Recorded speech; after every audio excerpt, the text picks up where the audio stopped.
Muy buenas tardes. Muchas gracias por venir. Soy Gadea de la Viuda, soy presidenta de la Fundación Avante, que es quien hoy nos acoge, y además tengo la inmensa suerte de ser patrona de la Fundación Política Exterior. Y hoy, bueno, pues iniciamos los nuevos eventos de la temporada de otoño. Tenemos además la suerte que el día nos acompaña, no como ayer, que diluviaba, y bueno, después cuando termine el coloquio habrá un vino en la terraza de la 8ª planta. Y bueno, hace yo creo que más o menos un año estrenábamos la nueva etapa de política exterior bajo el amparo de la Fundación.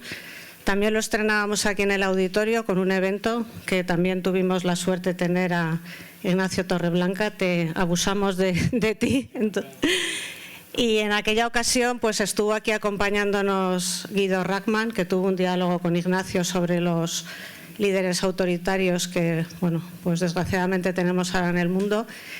Y hoy nos ocupan las reformas europeas, pues que es un tema también de tanta actualidad y que tanto nos debe preocupar como ciudadanos europeos. La revista Política Exterior, como pone en la carta a los lectores, es una revista con mucha vocación europeísta.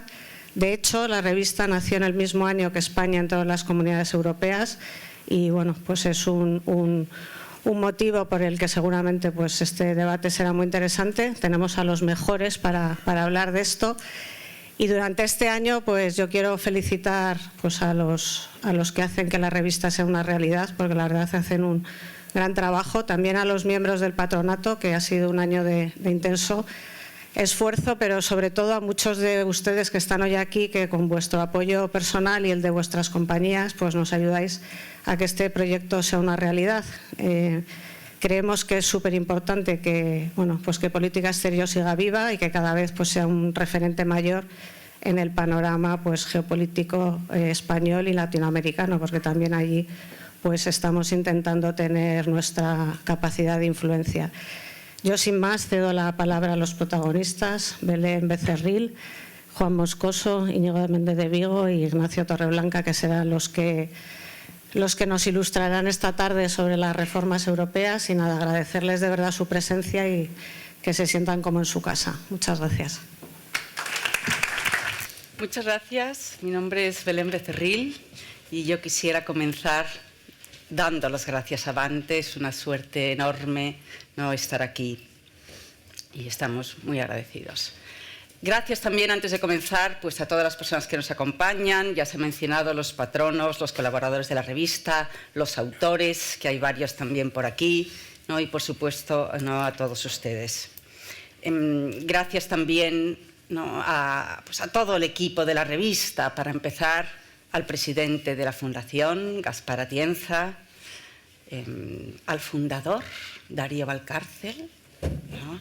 Gracias a todo el equipo, a José María de Areilza, nuestro entregadísimo director, ¿no? A Pedro Rodríguez, nuestro fantástico director de contenidos, a Gabriela González de Castejón, nuestra directora de Relaciones Institucionales, ¿no? A Pilar, a Jaime, a todo el equipo, ¿no? Es una enorme satisfacción, como ya se ha dicho, ¿no? Hace más de un año que iniciamos, ¿no? Esta nueva andadura de la revista, esta nueva época de la revista en la que queremos pues conservar, ¿no? Todo lo bueno hecho, ¿no? Por Darío Valcárcel y por tantos durante tantos años, y también hacer cosas nuevas.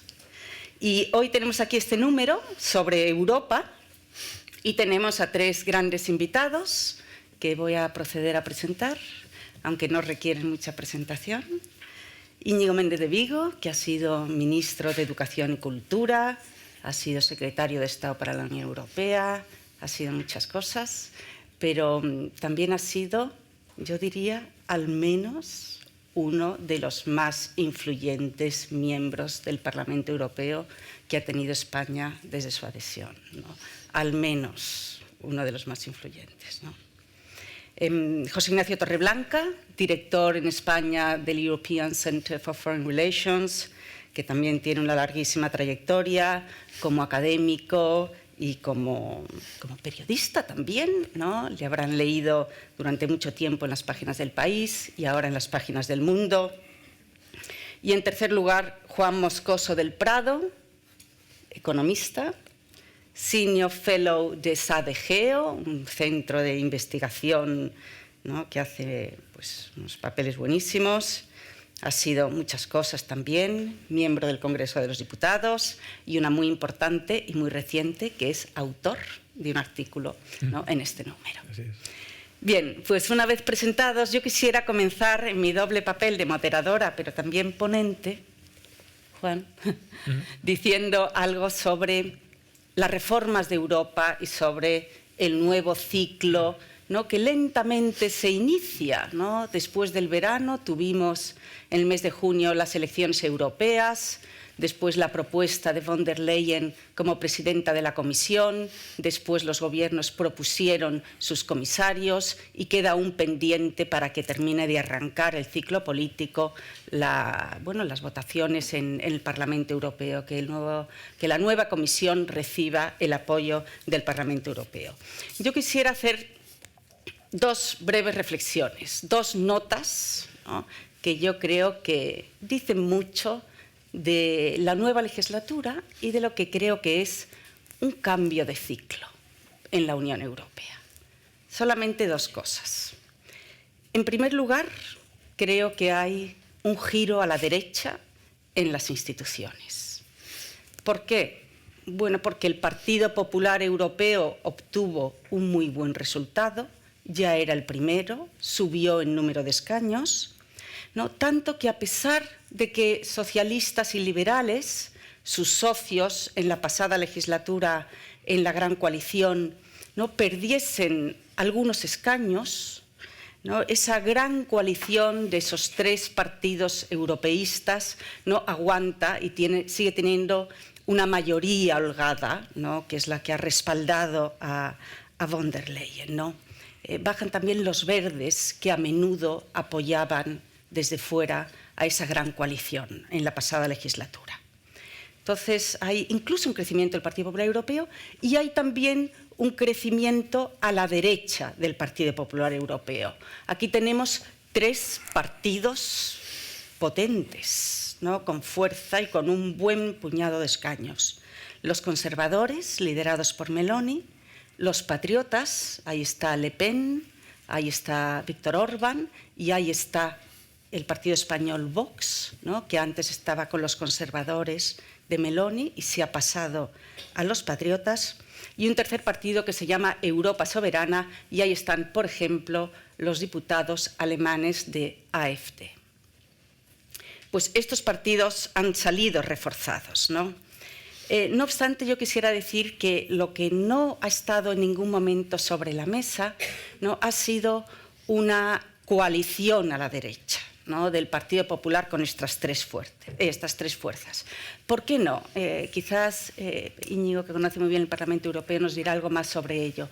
Pero en realidad, a lo largo de todos estos años, el Parlamento Europeo ha buscado siempre un gran consenso entre esas grandes familias europeas, ¿no?, que están además muy cohesionadas, ¿no?, socialistas, populares, ¿no?, y toda la construcción europea se ha hecho con el apoyo, ¿no?, de estos grandes grupos y también en los últimos años de los liberales.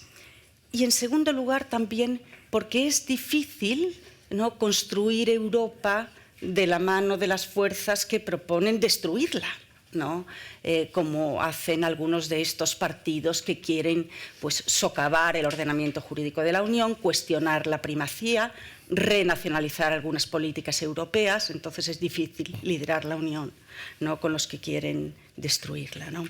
Yo creo que el papel de estas tres fuerzas en la legislatura que ahora se inicia será diferente, ¿no?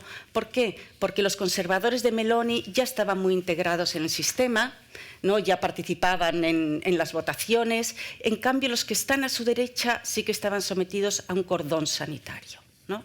Por eso extraña el cambio de algunas fuerzas políticas, ¿no?, porque patriotas y Europa Soberana a todas luces quedarán al otro lado de ese cordón sanitario, pero no Meloni. Entonces es probable que cuando populares y socialistas no voten juntos en el Parlamento, ¿no?, cosa que ocurre cada vez en mayor medida, ¿no?, pues los populares sí que puedan buscar el apoyo de los conservadores.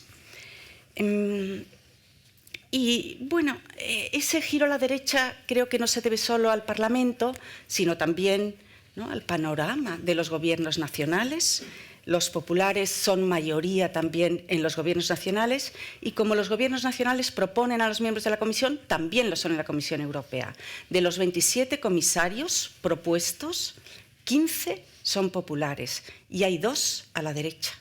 Uno propuesto por Meloni y uno propuesto por Orbán, ¿no? Eso suma 17 de 27, ¿no? Por lo tanto, yo creo que claramente hay un giro a la derecha en las instituciones. Y en segundo lugar, y aquí no voy a entrar en detalle porque creo que es más lo que se va a tratar después, creo que también hay una nueva prioridad, un nuevo énfasis en la agenda de la Comisión, en el discurso, en la tensión de Bruselas. Si en 2019 todo era el Pacto Verde, ahora el gran tema es la competitividad, ¿no? Lo hemos visto con el informe Letta, con el informe Draghi, ¿no?, con las palabras de la presidenta de la Comisión recientemente, y yo creo que esto es algo sobre lo que vamos a hablar mucho y por eso, sin más, voy a dar la palabra a Íñigo Méndez de Vigo para que nos hable, ¿no?, en general del nuevo ciclo político, institucional, las reformas de Europa, la revisión de los tratados. Muchas gracias a todos ustedes por estar aquí presentes en este acto de la Fundación Avante. Gracias a quien nos acoge y gracias a Belén por la invitación. Tú has citado a mucha gente muy importante en la configuración de esa cierta idea de España en Europa.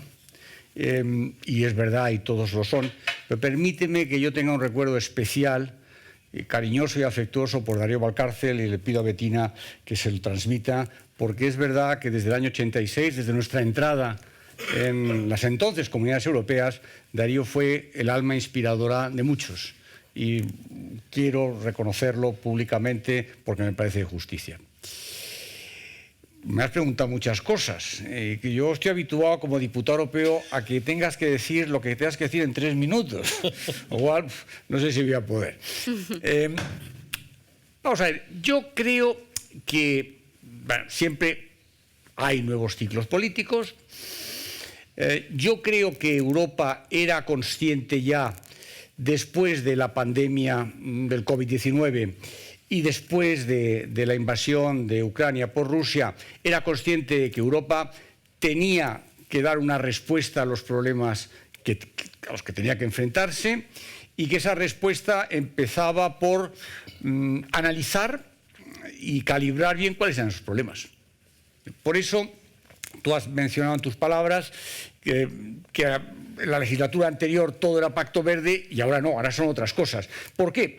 Porque nos hemos dado cuenta de que Europa tiene muchos déficits, y sobre todo uno que afecta a su independencia. Es eso que llamó Macron soberanía europea, lo recogió el canciller Scholz en su discurso en la Universidad Carlos IV de Praga, y la señora von der Leyen últimamente. Soberanía europea. Tenemos que ser soberanos. ¿Qué significa ser soberanos? Pues ser autónomos. Es decir, no podemos depender de otros, porque nos hemos dado cuenta en la crisis motivada por la invasión de Ucrania que dependíamos del gas ruso. Y había países que dependían mucho más que los demás del gas ruso. Y nos hemos dado cuenta también que en todo el mundo digital, el mundo tecnológico, el mundo industrial, dependemos de dónde están los minerales, de dónde están las tecnologías, y el no tenerlas nos hace, por tanto, estar en una situación de inferioridad. Por eso yo creo que, no en este momento, pero ya antes, unos años antes, ya había conciencia de que Europa o tomaba en sus manos su destino, por utilizar una frase un tanto grandilocuente, o otros lo harían por ella. Y ahí, ¿cómo hacer eso? Es donde, claro, entraña la dificultad. Yo creo que analizar, yo creo que es fácil llegar a un acuerdo sobre las causas, los motivos. El qué hacer es siempre más complicado. Y tú me planteabas una de los temas recurrentes en Europa, ¿no?, que es la reforma de los tratados. Es decir, ¿vamos a reformar los tratados para dar respuesta a estas necesidades y a sus soluciones? Yo estuve en el Parlamento Europeo casi 20 años y probablemente algunos me llamarían una persona muy obsesionada con los tratados. Pero yo fui ponente del Parlamento Europeo después de Maastricht en todos los tratados que ha habido. Por ello, sé la dificultad que hay en reformar los tratados. Y yo diría que hay dos dificultades. Una, primero ponerse de acuerdo sobre qué quieres reformar. La gran reforma en la que yo participé, que fue la que luego dio los distintos avatares constitucionales al Tratado de Lisboa, partía de un consenso, probablemente no muy desarrollado, pero sí básico, que era sobre lo que queríamos hacer. Es decir, había un objetivo que era la casa que se construyó en los años 50 para 6, ahora iba a albergar a 28. Y por tanto la casa pues no vale con cambiar 3 cañerías o hacer un sotanito. No, hay que darle otra estructura sin cambiar lo que hay. Eso es muy difícil. Pero había un consenso básico en que la ampliación obligaba a ello.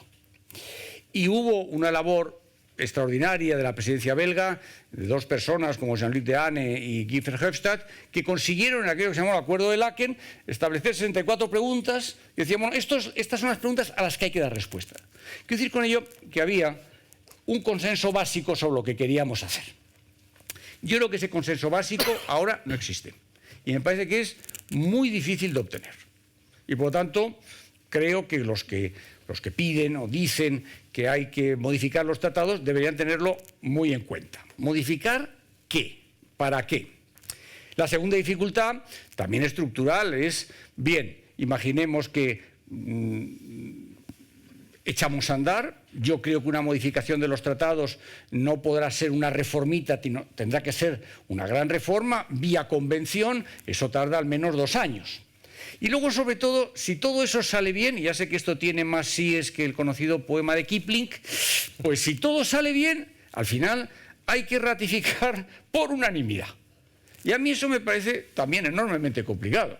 Por lo tanto, yo creo que con los tratados actuales tenemos instrumentos suficientes, seguramente sería mejor tener alguno más, pero tenemos instrumentos suficientes. Y yo, por tanto, advierto sobre el no crear falsas expectativas con una remisión de los tratados que a mí no me parece en estos momentos factible. Y además, el que los tratados son un instrumento suficiente lo prueba la actuación de la Unión Europea con la pandemia del COVID-19. Porque yo creo que es más que dudosa, los juristas dudarían sobre la base jurídica que utilizó la Comisión o el Consejo para tomar determinadas medidas. Pero todo el mundo entendió que las había que tomar. Es decir, que cuando la necesidad hace ley, pues ahí estamos, ¿no? O sea que yo, por tanto, a la pregunta que me has hecho, directa, yo te diría que yo no entraría, me parece muy peligroso entrar, y me parece un ejercicio probablemente costoso, ¿no? De todo tipo, de esfuerzo, de ganas políticas, de meter a mucha gente a trabajar en algo donde al final no sé si el resultado va a ser muy interesante y no sé si al final se va a aprobar. Por eso y eso es lo que yo creo que los que saben de esto piensan también, ¿no? Cuando la presidenta de la Comisión dice que ella no se opone a una reforma de los tratados, eso en el lenguaje bruselense significa que no está de acuerdo. No se opone. Digo, bueno, pues si no hay más remedio, si ustedes, los del Parlamento Europeo, que son siempre la avanzadilla, los que presionan, hombre, pues al final me dicen, oiga, o usted dice que hay reforma a los tratados o no hay investidura, pues dirá que sí. Pero en el fondo yo creo que es consciente de las dificultades que ello entraña. Muchas gracias. Nacho, ¿qué nos dirías sobre las nuevas prioridades del ciclo? ¿No? ¿Qué hay, por ejemplo, de la autonomía estratégica? ¿No? ¿Qué ves de continuidad y de discontinuidad respecto a la otra legislatura? Gracias, pues me sumo también a los agradecimientos, por supuesto, por la invitación para estar aquí, tanto a la Fundación Avante como a la revista. que yo creo que para tener un año está muy crecidita en este ciclo y muy llena de contenidos, casi un adulto completo, ¿no? Y claro, soy también, como tantos, ¿no?, beneficiarios de tantas cosas que ha puesto en marcha Darío, ¿no?, en este país, y siempre me siento muy honrado, ¿no?, por haber contado con su inspiración y también con la de las personas que están aquí en la mesa, por supuesto, a quien sigo desde hace mucho tiempo, ¿no? Es un placer ver las relaciones internacionales tan vivas, ¿no? Yo en la facultad, cuando estudié Relaciones Internacionales en Políticas en Somosaguas, éramos una secta de 20 o 30 personas a las cuales nos miraban raros todos, ¿no? Y algún profesor decía que esto de estudiar Relaciones Internacionales en España era como querer ser torero en China, recuerdo que decía. No se me olvidaba eso, ¿no? Es decir, pero ¿por qué te digas estas cosas tan exóticas? Esto te va a llevar a la melancolía, a nadie le importa esto, ¿no? Así que, pero bueno, yo creo que aguantamos, ¿no? O sea, y no solo aguantamos, sino hoy en día el grado en Relaciones Internacionales tiene una nota de corte altísima en casi todas las facultades. O sea, que eso es un placer verlo. Y que la revista contribuya a todo esto me parece fantástico, ¿no? A tu pregunta, ¿no?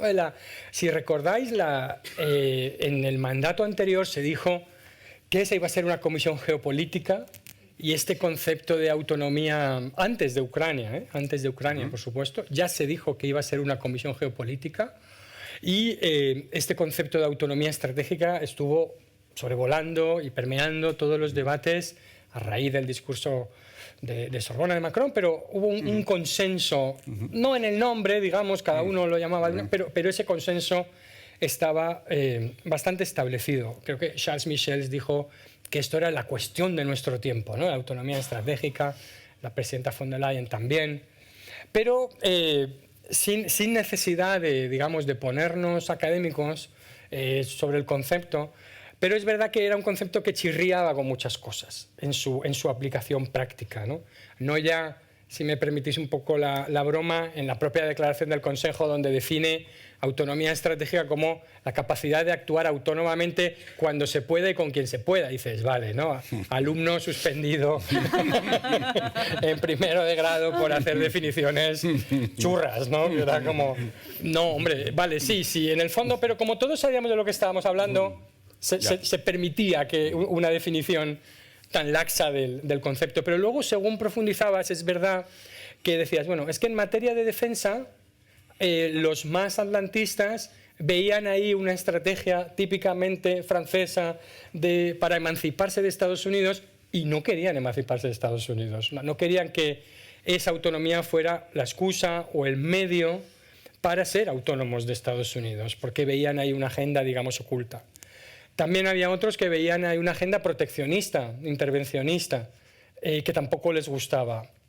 Y finalmente, muchos también desde otro ámbito, desde el resto del mundo, se veía la autonomía estratégica como también un programa que nos separaba, que confirmaba las dudas de Estados Unidos. Ya se había salido del multilateralismo y estaba en una deriva proteccionista, y parecía que la Unión Europea también estaba abandonando ese cultivo, ¿no? esa defensa del multilateralismo.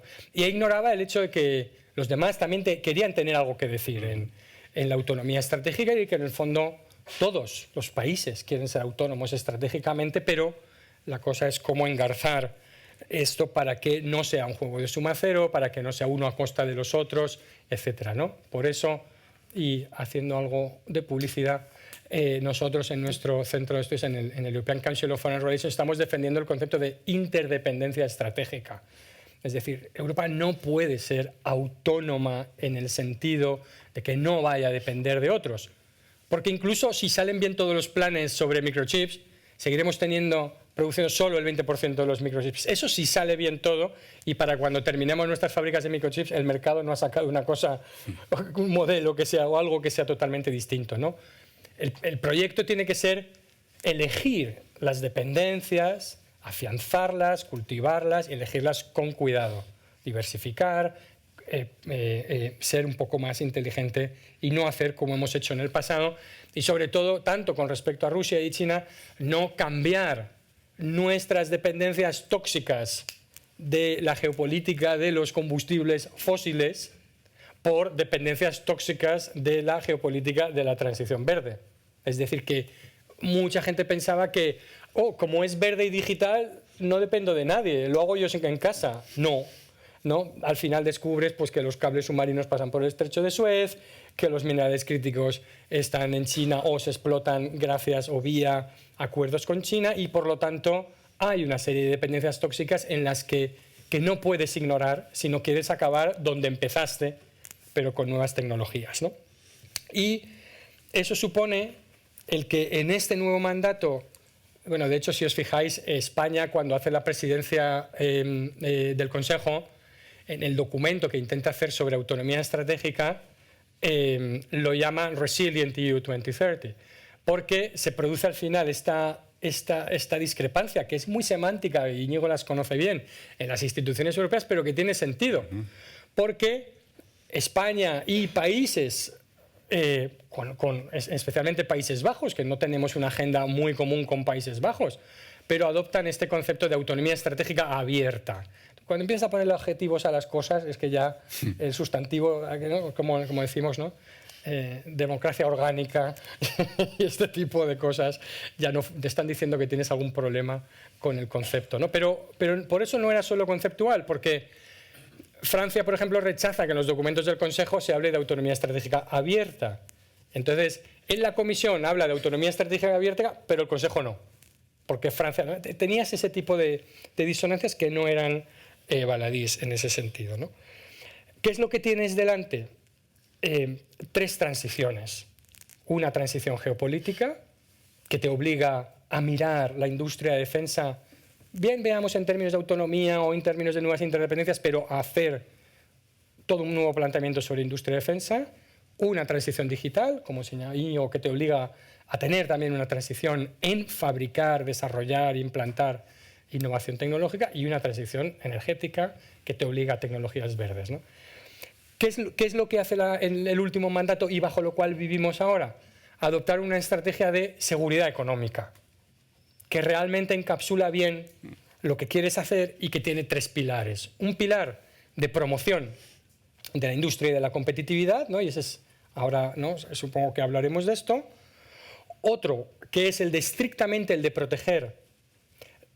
protegerte de que las interdependencias sean usadas contra ti porque son vulnerabilidades. Hay que distinguir entre, digamos, interdependencias que son aceptables y puedes manejar y otras que son vulnerabilidades críticas que no quieres tener, y por eso no vale solo con una aproximación, como se dice ahora, de de-risking, ¿no? De reducir riesgos, porque eso es una estrategia pasiva. Tienes que ser mucho más activo en monitorear inversiones, monitorear exportaciones, mirar cadenas de suministro. O sea, es muy complejo, pero quieres hacerlo bien.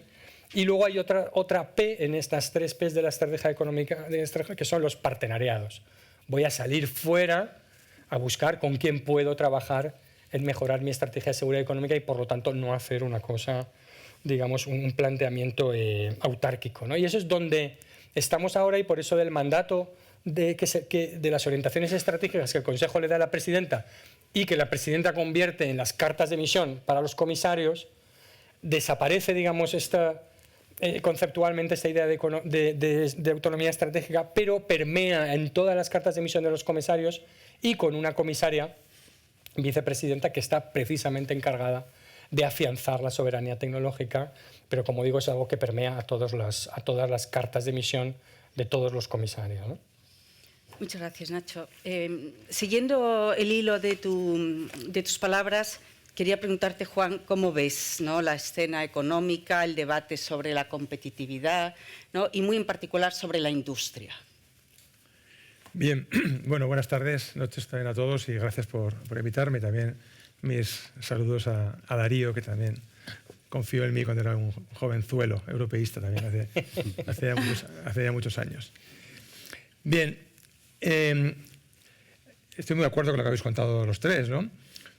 Yo creo que esta legislatura europea que termina ahora, que creo que pasará a la historia como la legislatura en la que Europa se dio cuenta de muchas cosas casi de manera sobrevenida y espontánea. Yo quiero recordar que hace 5 años, cuando la presidenta von der Leyen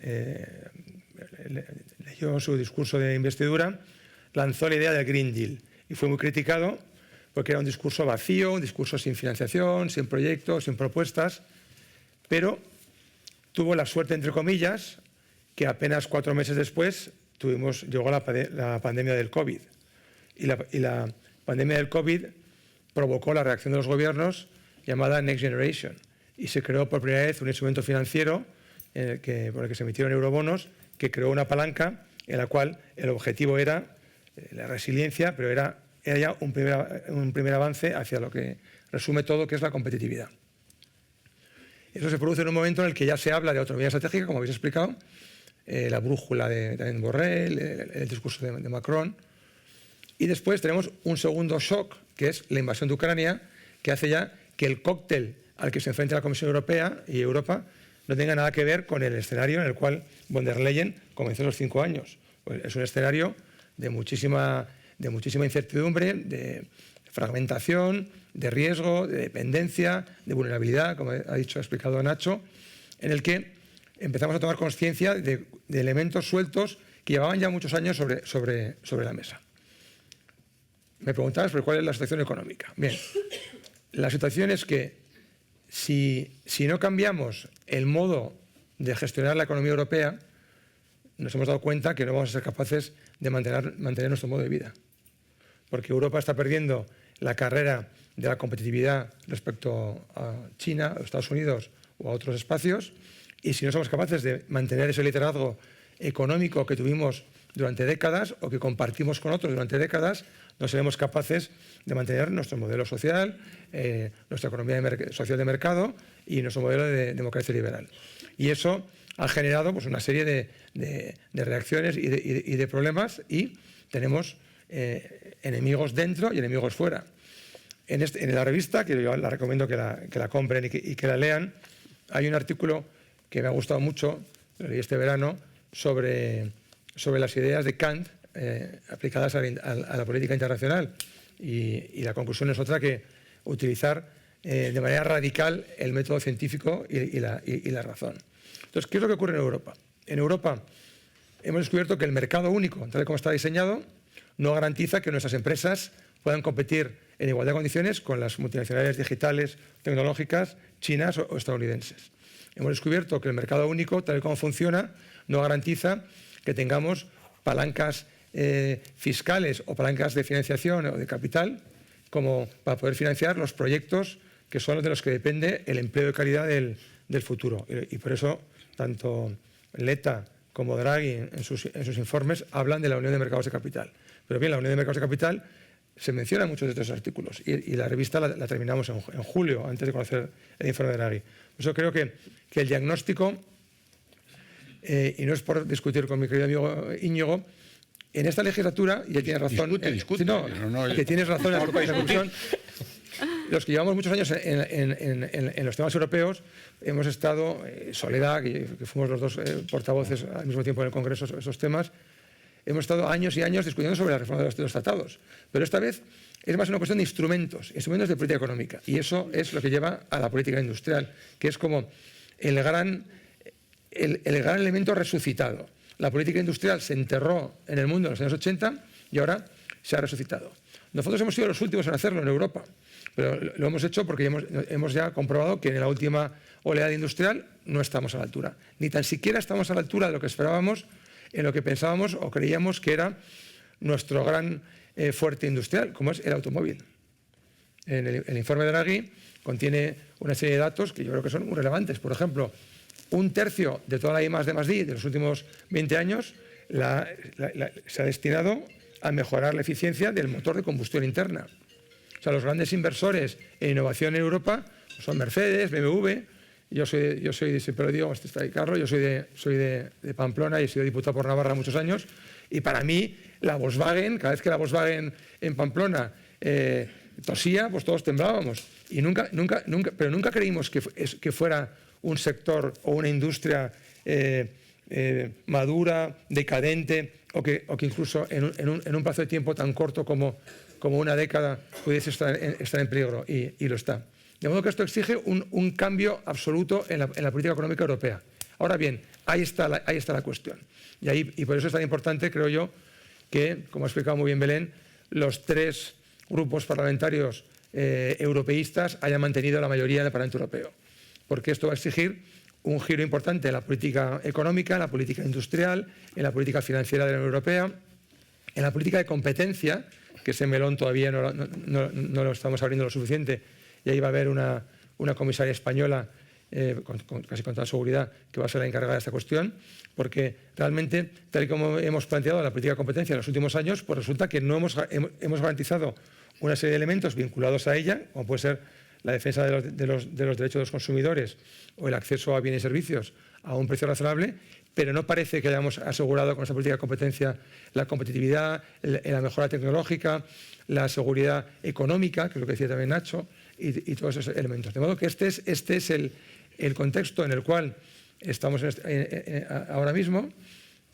agudizado por la reacción americana, porque se ha hablado mucho del discurso del IRA, el Inflation Reaction Act, la gran ley de política industrial americana, el discurso de Jack Sullivan, el consejero de seguridad del presidente Biden, el cual sitúa la política industrial y la política económica como la base de la política de seguridad en los Estados Unidos. Pero hay que recordar que el IRA es posterior al Next Generation, o sea que nosotros ya nos dimos cuenta también un poco de esto antes que los americanos, pero a veces incluso los éxitos europeos nos cuesta asumirlos. Es verdad que estamos en un momento muy complicado porque hay riesgo de fragmentación del mercado único, hay riesgo de que las ayudas estatales, nacionales, impidan realmente que la economía europea alcance esa escala o esas cuotas de competitividad que exige unas políticas distintas. Ni Alemania ni Francia tienen la capacidad para liderar estas cuestiones. Por eso es importante que otros países como España, como Polonia, como Italia, que a pesar de la diversidad de los gobiernos que hay en cada uno, siguen siendo conscientes de que si el proyecto europeo no funciona, no sale adelante, y si no somos capaces de hacer esta transformación económica sobre el paradigma de los últimos 40 años, no vamos a poder mantener la prosperidad que nuestras sociedades reclaman. Y también, al mismo tiempo, hay que luchar internamente contra las voces que claman por un desmantelamiento de la Unión Europea utilizando falsos argumentos. Y el mejor ejemplo del peligro de lo que eso implicaría es el Brexit. Al final, tú mencionabas a los partidos populistas de derechas o de extrema derecha que quieren destruir Europa, pero bueno, ya se han cobrado alguna pieza importante, como es sacar a los británicos del proyecto común, que ha sido algo bastante significativo y que ese país, esa gran nación, va a sufrir durante mucho tiempo, creo yo. Muchas gracias, Juan. Has mencionado ya la defensa, ¿no? Y la industria de defensa, ¿no? Y también el informe Draghi, ¿no? Se preocupa en particular por que quizás es otro de los énfasis del momento, ¿no?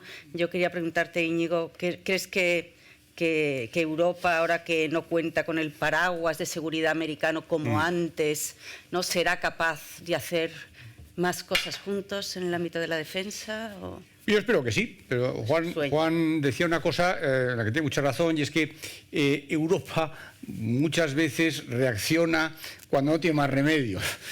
No lo prevé, sino que de pronto se encuentra ante una situación indeseada en la que tiene que tomar alguna decisión y entonces de pronto pega un acelerón brutal, ¿no? Es decir, la Comunidad Europea de Defensa, bueno, pues en el año 1954 se la cargaron en la Asamblea Nacional Francesa gaullistas y comunistas, curiosamente. Y a partir de ahí se han hecho pequeños esfuerzos, pero ha habido poca cosa. Fue el Tratado de Lisboa el primero que quiso iniciar un camino. ¿Por qué? Porque algunos, y yo estaba entre ellos, nos pareció que después del mercado interior, después de 1992, había que avanzar en otros campos que iban a ser importantes para lo que antes llamaba la seguridad económica general de Europa. Y a algunos nos pareció que la defensa era uno de ellos. Y el Parlamento Europeo tiene muchas ventajas, y es que permite reunir a la gente por encima de sus pertenencias a partidos políticos, formas clubs. Y entonces yo estuve durante muchos años en un club cuyo objetivo era la política exterior y de seguridad común, pero con mucho énfasis en la seguridad. Y este club que, bueno, yo creo que Joan Monnet no debió hacer el copyright de los comités de acción por la Unión Europea, y entonces lo cogió ese nombre. Tenía un mecenas, que es una cosa muy rara hoy en día que haya mecenas, pero este era un mecenas, un señor francés muy rico, que le interesaba, que él tenía verdadero interés en que Europa se dotara de instrumentos en política exterior y en política de defensa. Y entonces pues, nos convidaba a su casa en París pues, una vez cada X meses, nos convidaba a comer y, sobre todo, muy interesante, invitaba a militares. Invitaba a militares fundamentalmente británicos, alemanes y franceses. Y eran unas reuniones muy interesantes, donde todo el mundo, educado, se expresaba con gran cordialidad, pero donde en cuanto rascabas un poquito veías las enormes diferencias que había, ¿no? Y la verdad es que este señor pues, se fue al cielo sin ver ultimado su proyecto de política exterior y de seguridad común. Por cierto, que lo último que hicimos fue sí, lo hicimos, todavía vivía, se me contó, tenía 90 y tantos años, que hicimos una declaración que firmaron 450 diputados, encabezada por Michel Rocard, bueno, pero que quedó en poca cosa, esa es la realidad, ¿no? De todas maneras, yo creo mucho en esas cosas en Europa, es decir, hay que impulsar, hay que empujar. Bueno, y a lo mejor en ese momento, en un primer momento, pues no se llega a ningún resultado, pero pronto, ¡paf!, la necesidad hace ley y ¡paf!, se hace, ¿no? Entonces, yo creo que ya el Tratado de Lisboa estableció, se dio cuenta de eso con las cooperaciones estructuradas, que era un instrumento poco utilizado. Contaré también una anécdota a este respecto, y es que cuando Van Rompuy asumió la presidencia del Consejo, fue al Parlamento Europeo. Gran debate.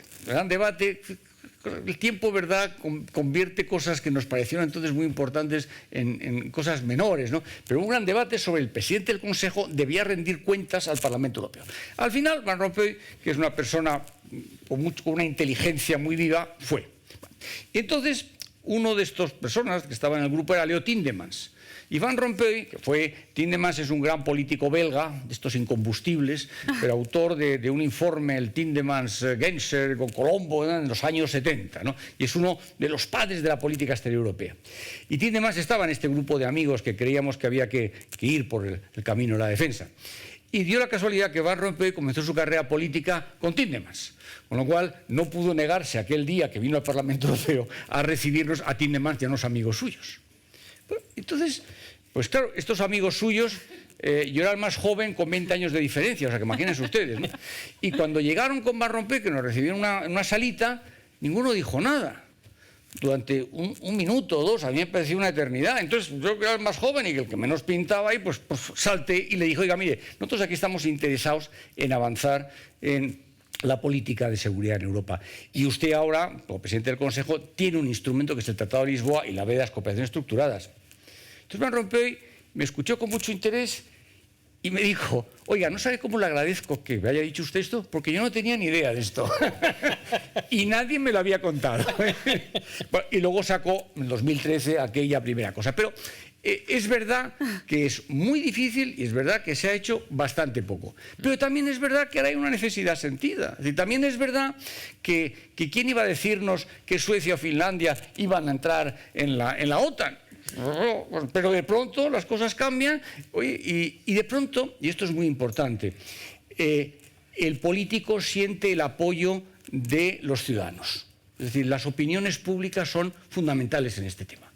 Y yo creo que la invasión que ha cometido Rusia en Ucrania ha sensibilizado a los europeos de, oye, este es un tema muy importante. La certeza también de que los americanos no se van a ocupar, gane quien gane, porque la verdad es que esto es un proceso que comenzó hace muchos años. Lo que pasa es que es un proceso, me refiero al desenganche de Estados Unidos de la política de seguridad en Europa. Lo que pasa es que luego sucedió los atentados de las Torres Gemelas y claro, necesitaron a los europeos, pero el desenganche de los americanos es grande. Y por tanto los europeos tenemos que ser conscientes de eso. Y no hay libertad sin seguridad, es que eso es muy elemental. Podemos estar dándole muchas vueltas a las cosas, pero no tendremos libertad, no seremos libres si no somos capaces de asegurar nuestra seguridad. Lo cual no significa que no tengamos que hacerlo solos. Tú antes has dicho dicho, me ha gustado lo que has dicho en tu intervención de la interdependencia. Claro que sí, no hay que romper ni la OTAN, ni los vínculos transatlánticos, etcétera, etcétera. Pero hay que ser conscientes de que tenemos que incluir en nuestros presupuestos y en nuestras mentalidades la necesidad de que la seguridad europea depende también de nosotros y no de terceros. Nacho, después de esto, ¿no? Todos estamos pensando en Ucrania, ¿no? También el informe Draghi habla de este, ¿no?, contexto geopolítico cada día más difícil, cambiante, en llamas, el sur, Gaza, el este, Ucrania. ¿Qué piensas que nos puede deparar la nueva legislatura en esta materia? A veces cuando escuchas, ¿no?, en los pronósticos, en los análisis más pesimistas, ¿no?, que siempre ha aumentado la pobreza, ha aumentado la desigualdad. Y digo, ya, pero un momento, ¿cuál es el año base? ¿Cuál es el año base de la observación? ¿No? ¿Cuándo fuimos más ricos, más...? Bueno, en política exterior, por desgracia, europea, hay un año base, que es la Estrategia de Seguridad Soberana del 2003, que pone en el frontispicio: Europa nunca ha sido tan libre, tan próspera, ni ha estado tan en paz. Eso es un año base. Eso es un año base de libro. Para decir, porque tú avanzas la película 20 años después y tienes un anillo de fuego donde se te ha caído todo el entorno geoestratégico que fue fundamental para la construcción europea, para que los europeos nos dedicáramos a construirnos a nosotros mismos bajo un paraguas estadounidense y bajo unas ciertas reglas, aunque fuera una confrontación bipolar, ¿no? Entonces, no es ya solo el problema al que tienes que enfrentar el que tengas dos conflictos abiertos en tu periferia muy complicados de resolver.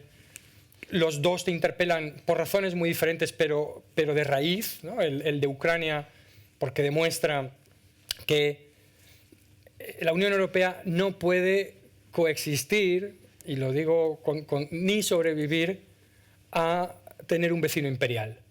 Porque la Unión Europea es un proyecto postimperial.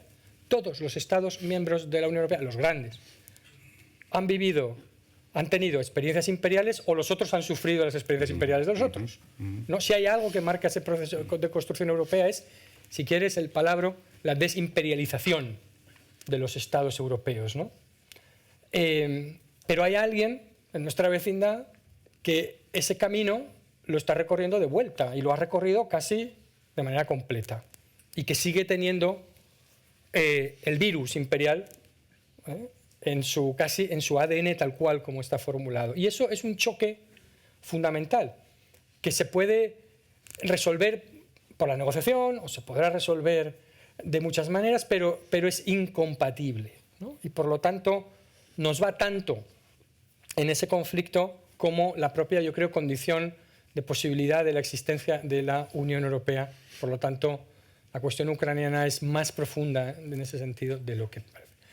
En el caso de Gaza, de nuevo, yo creo que no he encontrado, y he mirado, pero y si alguien lo encuentra, votaciones en Naciones Unidas donde votáramos en 3 los europeos, no sé a qué año, si alguien hace el ejercicio y las encuentra, y desde luego es un tema significativo, no lo recordamos. Teníamos un consenso de la Declaración de Venecia que venía del año 80, ¿no? sobre la solución de los dos estados, del año 80, otro año base, ¿no? para decir qué ha pasado para que votáramos en 3 en una resolución sobre Naciones Unidas, al precio obvio de ser irrelevante. Porque en el mundo en el que vives ahora, como se dice a veces, ¿no?, en el lenguaje ahora más realista, o eres parte del problema o eres parte de la solución. Solo te llaman a la mesa si eres un problema o eres una solución. Y la Unión Europea realmente, en esta fase del conflicto en Oriente Próximo, ni es parte del problema ni es parte de la solución. Es marginal, ¿no? No eres relevante, ¿no? Pero poniéndonos en un escenario, ¿no?, en el cual imagínate que no existieran esos dos conflictos, aún así, o esos dos conflictos nos distraen de algo que es más profundo, que es cómo sobrevive también el proyecto europeo en una dinámica de relaciones internacionales donde el orden pasa de estar basado en reglas a estar basado en la fuerza, y sobre todo China y Estados Unidos avanzan hacia un choque que puede no ser, digamos, bélico, pero que en cualquier caso configura una especie de nueva Guerra Fría en la cual esa dinámica de confrontación entre Estados Unidos y China nos absorbe a todos y nos succiona. Y por lo tanto, todo el mundo hay un momento sin ser, y en absoluto la Unión Europea nunca va a ser equidistante, pero necesita también una autonomía y necesita tener y hablar con otra gente y hacer cosas que no sean simplemente entrar en esa confrontación, ¿no? Y eso interpela a muchos otros países del mundo que quieren también diversificar sus relaciones, ¿no? Que no quieren ser arrastrados a esa confrontación bipolar con Estados Unidos y China. Que ya es evidente en el campo de la tecnología, ¿no? Estados Unidos ha designado 3 tecnologías, ¿no? Inteligencia artificial, computación cuántica y semiconductores, como elementos clave de la confrontación con China para negar el acceso a China a esos elementos. Porque como ha dicho el secretario, el consejero de Seguridad Nacional Jake Sullivan en Estados Unidos, vamos a hacer un jardín pequeño pero con vallas muy altas y dentro vamos a meter todas las cosas fundamentalmente tecnológicas que hacen que China pueda ganarnos, ¿no? Entonces, esa dinámica que además con China, que se sostiene en los 2 partidos, en el republicano y en el demócrata en Estados Unidos, es junto con esa interpelación a Europa de, oiga, yo no me puedo ocupar más de esto, si he vuelto al continente es porque ha reaparecido Rusia, pero realmente mi prioridad es contener y disuadir a China de que no haga una tontería en el estrecho de Taiwán, que aunque sea un bloqueo, que nos obligue a romper ese bloqueo y entrar en una escalada imprevisible. ¿Cómo conseguimos los europeos posicionarnos en esa dinámica que nos coge, por supuesto, mal preparados, mal dispuestos, porque, de nuevo, esta industria de defensa, y ahí, si me permitís, creo que el paciente europeo, yo creo, lo que está es sobrediagnosticado. Es decir, el informe de Draghi es tan perfecto desde el punto de vista, como decía, racional, que no puedes ponerle ni una coma, pero en la última página, ¿no? Si le dijeras, ¿cómo lo va a implementar usted? ¿Cuál es la economía política de la implementación de este informe? Porque a las 3 horas de salir el informe de Draghi, el ministro de Finanzas alemán ha dicho no, 3 horas. Olvídense, porque el señor Draghi me ha puesto 3 presupuestos encima de la mesa. Uno de defensa, no, de deuda, uno de defensa, uno de tecnología y otro de transición verde. Y me salen como otros 3 trillones o 3 billones, ¿no? Cada cosa que dice Draghi vale mínimo 700.000 millones cuando lo pones en 5 años de presupuesto, ¿no? Y entonces, y en eso Íñigo, que conoce mejor, y lo hablábamos antes, Alemania bloquea por sus propios problemas internos y por su visión del presupuesto y de muchas otras cosas, están bloqueando y yo creo que va a bloquear efectivamente que alguien salga de una reunión del Consejo Europeo con 700.000 millones para hacer ninguna de estas 3 cosas, ¿no? Y en el fondo es una pena, porque si hay un consenso ahora mismo en Europa sobre algo, son sobre estas 3 cosas, y fíjate que no existen liberales, ¿no? Ni en la derecha que digan, oiga, pero ¿no se acuerdan ustedes que decíamos que la mejor política industrial era aquella que no existía?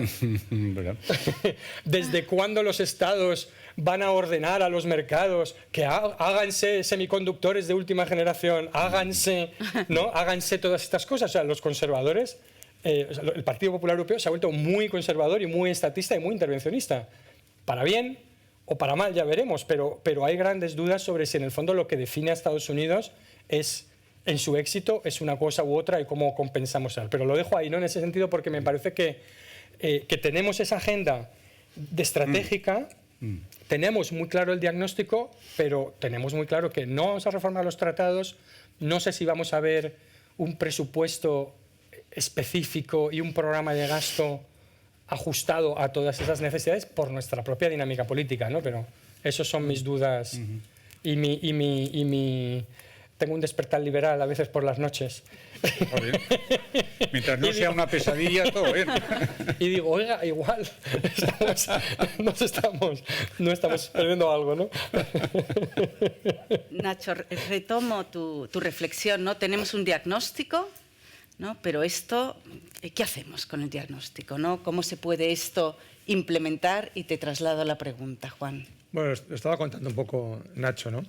Es verdad que hemos pasado de la mejor política industrial es la que no existe, del análisis, los que estudiamos en una época, de todos los fallos, de todos los modelos de sustitución de importaciones de América Latina por el modelo europeo en el que se creía que estableciendo buenas condiciones horizontales, buena competencia, buen capital humano, un mercado único garantizado, que ya sabemos que no, y las tres libertades, con eso iban a florecer, ¿no?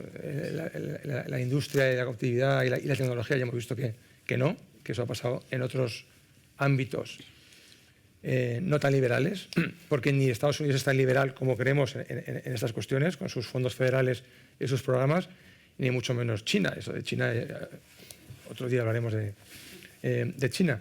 Pero es verdad que tenemos delante un diagnóstico cerrado desde hace ya tiempo, pero consensuado y con una mayoría parlamentaria del Parlamento Europeo y con una comisión que yo creo y un consejo que van a estar por la labor de poner en marcha medidas que contribuyan a hacer ese avance industrial y tecnológico y económico que permita empezar a cerrar la brecha de productividad y de renta que nos aleja de Estados Unidos y de China. ¿Cómo?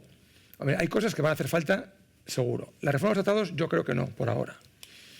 Tenemos un marco financiero nuevo dentro de 2 años.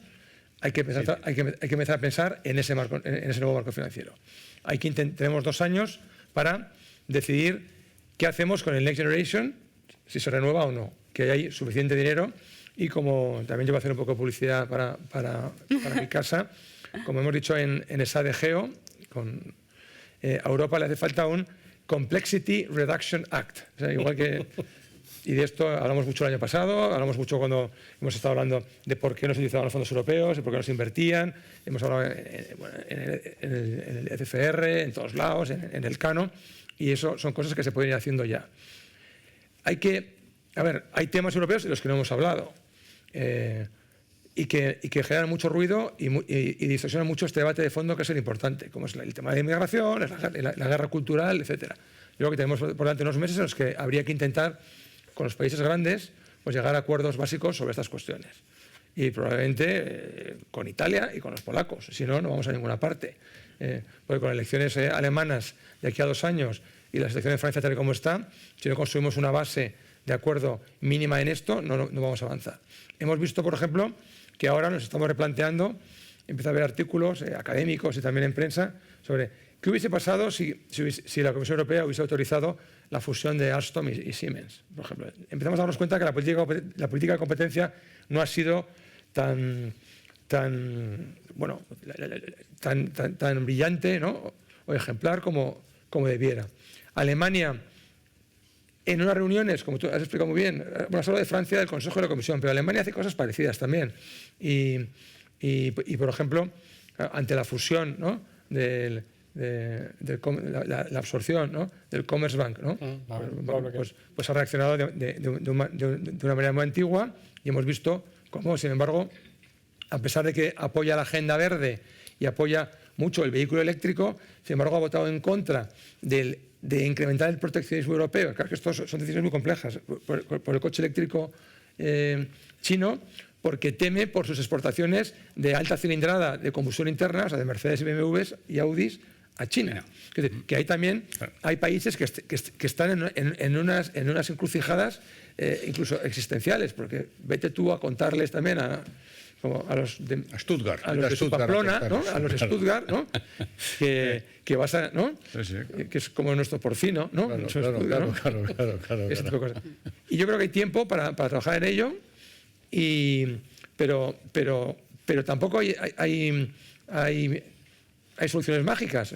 Tenemos que ser capaces de escalar la tecnología, tenemos que ser capaces, en la revista hay artículos muy interesantes, por ejemplo el de Enrique Feas, que explica muy bien cómo, por ejemplo, para innovar y para invertir, todo el sistema industrial norteamericano utiliza un 25% de crédito bancario y un 75% de los mercados de capital, y en Europa es a la inversa, es 75 crédito, 25 mercados de capital. Como, aunque los alemanes no quieran endeudarse, nunca conseguiremos apalancarnos con la misma capacidad que los norteamericanos, mientras la deuda soberana esté respaldada a nivel estatal, Porque los analistas, y yo he sido también analista en mi vida pasada, lo que hacen es analizan la situación económica y financiera de cada país y no lo común, y eso pues, genera esos diferenciales de tipos de interés que hacen que nuestras inversiones sean más caras y que al final eso repercute es un coste de productividad. Si a eso le unes el coste de energía y algún otro elemento, pues la cuesta arriba es muy pronunciada. O sea que esto está todo identificado, pero realmente hay que ponerse manos a la obra, y yo confío en que esta Comisión Europea pues pueda realmente deliver, ¿no? Como dicen los ingleses, resultados como conseguimos con el Next Generation, que yo creo que hay que ponerlo en valor. Fue un éxito único. Pero es verdad que todo lo que ha venido después, o sea, el plan de CHIPS, el Net Zero Act, incluso el Programa Europeo de Defensa y toda la Estrategia Europea de Defensa, no tiene financiación detrás, y es muy modesto lo que se está haciendo hasta ahora. Pero bueno, eso yo creo que da para otra sesión monográfica, ¿no? Decías, Juan, que no hay tiempo, pero no mucho tiempo, ¿no? Yo creo que otra de las ideas que nos transmiten los dos informes, el de Letta y el de Draghi, es una sensación de urgencia, ¿no? Es un lenguaje muy directo, ¿no? Europa se queda a la zaga, ¿no? Hay una pérdida del peso de Europa. Letta utiliza la palabra, por ejemplo, en un momento dado, alarmante, ¿no? Nuestro peso decreciente en la escena internacional, nuestro peso económico decreciente y también demográfico, ¿no? Y los dos inciden, ¿no? En esto. Y bueno, yo creo que eso es algo importante, ¿no? Y también, para hacer una reflexión final y ya terminar, también creo que mirando para atrás en la historia de la integración, pues es muy interesante, porque yo creo que Europa vuelve a centrar su mirada en la competitividad, en el mercado, en el crecimiento, ¿no? Y en realidad esto ha sido la misma historia de la integración europea, ¿no? Y es la misma propuesta, porque es una propuesta, de nuevo, de integración de los mercados, de más inversión, de más presupuesto, ¿no? Pero es una vuelta a ese énfasis en la economía, ¿no? Creo que estaba por aquí Ramón de Miguel, que siempre dice el corazón de la integración ha sido el mercado interior, ¿no? La necesidad de la prosperidad, que no podemos dar por sentada y que estamos perdiendo, desde luego en términos relativos, ¿no? Y yo creo que es una buena noticia que desde Europa nos llegue, ¿no?, un diagnóstico que puedan compartir las grandes fuerzas políticas, y bueno, ¿no?, a veces no vemos algunos Estados miembros un poco ensimismados, ¿no?, en debates estériles y en diferencias, y esto es una llamada de atención, ¿no? Y hay una urgencia ahí, ¿no? Y hay una propuesta muy clara, en mi opinión, ¿no? Y un camino que es el de la unidad, ¿no? Porque no se plantea otro horizonte, ¿no? Esto lo hacemos juntos o ¿no? No hay una alternativa viable, ¿no? Ni siquiera de los partidos que están, ¿no?, en los extremos. No hay una propuesta, ¿no?, que nos pueda llevar a un crecimiento, ¿no? Bueno, creo que ha sido un fantástico debate. Muchísimas gracias a nuestros tres ponentes. Quería agradecer a todos en nombre de Política Exterior su presencia, ¿no? Afrontamos casi nuestro segundo año, ¿no?, con mucho optimismo, ¿no?, y con razones, ¿no?, para el optimismo. Quiero dar las gracias, para terminar, a nuestro presidente Gaspar Atienza, que ha liderado todo este proceso y que nos hace estar hoy contentos y tener motivos para celebrar con esta copa que nos dan. Y dos cosas finales. Una, que yo creo que el secreto del éxito de los actos de política exterior es que la copa dura más que el acto. Muy importante. Y un comentario último es que no les voy a pedir a aquellos que no están suscritos a la revista que lo hagan. Así que muchísimas gracias a todos y nos vemos ahora. Gracias.